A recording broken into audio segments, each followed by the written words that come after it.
Nama saya ialah Syamira Kanabedi. Umur saya ialah 10 tahun. Saya belajar di STKT Tamu Sami Pilih. Hobi saya ialah melukis dan pewarna gambar. Cita-cita saya ialah menjadi doktor gigi.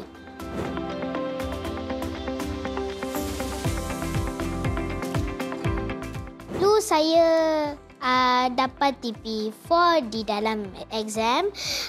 Selepas tu saya mula belajar pandai dan tahun lepas saya dapat TP6 di exam A.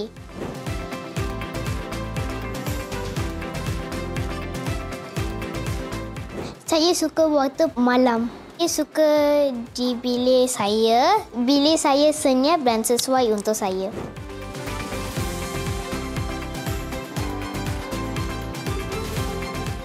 Saya suka buat nota warna-warni.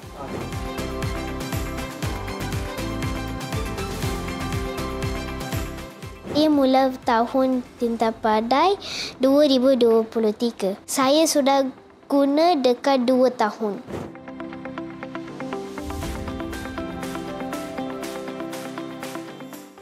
Mula-mula saya guna free user dan selepas itu saya guna premium user.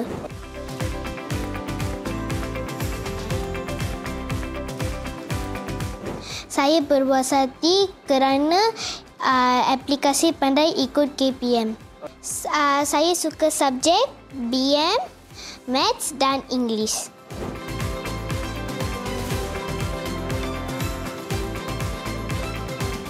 Perubahan saya ialah saya dapat TP6 di semua pelajaran. Saya nak guna premium user sampai tingkatan 5. Senang je nak pandai.